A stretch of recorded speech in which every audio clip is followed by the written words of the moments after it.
Ay mga palangga ko, ayan, ako po si Tia Nilin Langga. Ang pangalan ko talaga palangga ko, Jenny Lin. Pero ang palayaw ko sa amin sa Bisaya, Nilin. Kaya tawagin nyo akong Tia Nilin Langga kasi tita ba, tita. Tia kasi Langga sa Bisaya, tita. So nagsawa naman ako sa tita-tita. Bisaya man ako, di Tia, Tia. Tia, mana, Tia Nilin. So, tinatawag nila ako Tia. O, sige na nga. Tia Nilin na lang. Ayan. For today's video, ito na nga. First time natin mag-vlog sa ating YouTube channel. Kasi gusto ko lang nga makapag-upload talaga. Ang tagal ko nang hindi nakapag-upload ng ating smoothie recipe.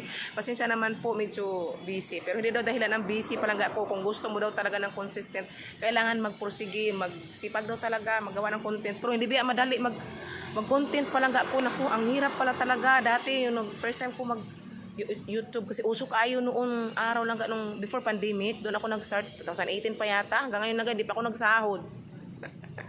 So ito na nga, bakit nga ba ako nag-vlog, nag-YouTube lang ga, hindi pala talaga madali bago ka ma-monetize, sobrang hirap. Dumating pa yung panahon na nagkakuliti ako sa sa kakatutok ko ng sa kakatutok ko ng cellphone. Promise pa lang po, ayan, yung tumulong sa akin lang para ma-monetize talaga ako sa watch hours ko. Ang aking pamangkin na si Vanessa, ayan palang Vanessa and Carlo, talaga naman talagang thankful ako sa kanilang dalawa. Talaga isa sila sa nagbuo sa dahilan kung bakit ako na monetize lang kasi nga kailangan mo ng 4,000 watch hours ata yun lang nakalimutan ko na. Tinulungan nila ako palang ako kasi may wifi sila. Tapos yun, pinlay ang mga videos ko lang kahit kaunti lang yung mga videos ko, tsaka talagang bihira ako makapag-upload talaga palangga ko kasi hindi talaga madali. Kung hindi ka sanay gumawa ng videos kagaya ko palangga ko, hindi sanay mag-edit, talagang mahirap. Pero kung gusto mo ng lang, yung video lang kung ano lang, madali lang. Pero syempre gusto natin na medyo may quality. Kaya minsan talaga hindi ako nakakagawa ng quality na videos kasi hindi talaga madali palangga ko kung kung mag-isa ka lang. Hindi talaga madali ang maging content creator o maging YouTuber ba tawag siya nga. Ayan, hindi madaling mag-vlog. Lahat naman yata ng tao ngayon nagpa-vlog na. Sa FB, sa TikTok, sa YouTube channel at kung saan-saan pa dyan mga palangga ko, Instagram, ay, madami langga. Kasi nga, meron syempre langga may kita, lalo na sa YouTube, yung nauso dati ang YouTube palangga po. Ayan, kwentuhan tayo. Ang mga nahiya, may gwardiya doon sa likod. Pero ako lang naman mag-isa dito. Nakalimutan ko yung mic ko, sa susunod dadalhin ko para medyo clear, walang ingay. Ngayon, medyo maingay kasi wala tayong mic. So, bakit nga ba ako nag-vlog? Ito na nga langga. Nakwento ko ba? So, bakit nga ba ako nag-vlog palangga po? Nag-vlog ako, syempre, langga sa pera. Diba? Lahat naman, diba? Number 1 talaga sa pera. Magpakatotoo na tayo. Number 2, syempre langga, gusto ko ma-share yung, kasi nag-i-smoothie ako, nag-healthy lifestyle ko no ba? Kasi si mama, diba? Alaga ko si mama. Ayan, so kailangan na matatanda o kahit na hindi pa matanda lang kagaya natin. Kahit bata pa, mas maganda sanayin natin na kumain ng healthy. Nag-smoothie ako kasi uso yun sa YouTube. Kasi search ako na bakit paano gumaling yung iba na kumain ng healthy. Ganun, iti-try ko, sabi ko kasi natural siya.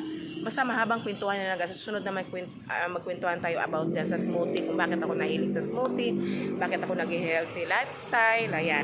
So, nahilig ako sa smoothie lang. Gusto ko lang talaga ma-share ang aking mga experience, aking recipe. Ayan. Ma-share ko ba? Kasi nga, maganda yung epekto sa akin at saka kay mama. So, gusto ko ma-share talaga sa inyo. Kaya ako nag-vlog din talaga.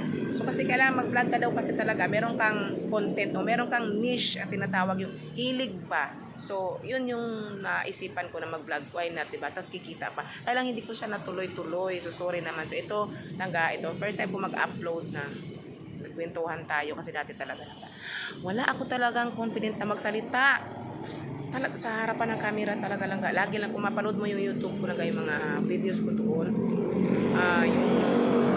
Wala lang, puro mga lang, diba? Yung mga prutas, mga gulay, yun yung naka-video doon sa mga videos ko sa YouTube. So, may tao na nga palang ako ha. Medyo nahiya pa rin naman ako. Pero medyo kahit papaano may confident na tayong kaunti. So, ayan na nga palang ako. So, next time, magkwentuhan tayo about ito na nga. Number 1, siyempre nagkikita ka. Kaya ako nag-YouTube. Number 2, ma-share ko yung experience ko sa paggawa ng smoothie, sa pag-inom ng smoothie, kung anong epekto sa katawan. Kaya yun yung mga benefits, mga benepisyo ng mga natural na pagkain. Yan, pinopromote ko siya lang na mura lang naman talaga lang na maging healthy lifestyle. Kagaya nito, maglakad-lakad ka, libre lang, di ba? So, nasa sa tao din talaga na natin mag-research tayo, tapos gumawa tayo ng paraan para makamura, makalibre. Ayan, ito libre lang, maglakad-lakad, mag-inhale, exhale. Ayan, nasa sa atin din talaga langga. Tulungan natin ang sarili natin para maging healthy. Lalo na pag nagkakaedad na tayo. Kailangan talaga natin mag-healthy lifestyle. Hindi man perfect lang. Minsan kakain naman tayo na medyo bawal, pero madalas talaga, dalasin natin yung pagkain ng healthy. Mga gulay talaga langga, isda, ganyan, prutas. Ayan, that's it for today's video lang ako ha. That's it for today's vlog. Tiyanilin nyo lang. I-follow nyo ako pa lang ako. I-subscribe nyo ako sa aking YouTube. Ayan lang Bye-bye na. Ako iuuwi na. Kasi tanghali na. Medyo mainit ang si mama. Nag-aantay doon sa bahay. Kasi mag-aalmusal na ako. Mag-i-smoothie ako. Ayan. Hindi ko nga nabibidyohan lang ng kadagawa ko ng smoothie. Kasi paulit-ulit lang naman everyday kung anong meron ako. So, minsan hindi na ako nakapag-video. Ayan. Sorry naman. Pasensya at ngayon na ako nakapag-vlog. Ayan. So, kwentuhan tayo next time lang okay? Kwentuhan na naman tayo ulit. So, first time natin nagkwentuhan ngayon. First time ito sa YouTube ko to i-upload. Ayan, bye. Langga, huwag niyo kalimutan mag-click sa subscribe button langga ha.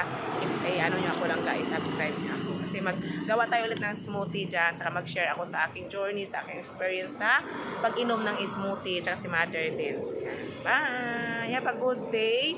Ingat pong lahat. Eat healthy and stay healthy everyone. God bless. Bye. Salamat!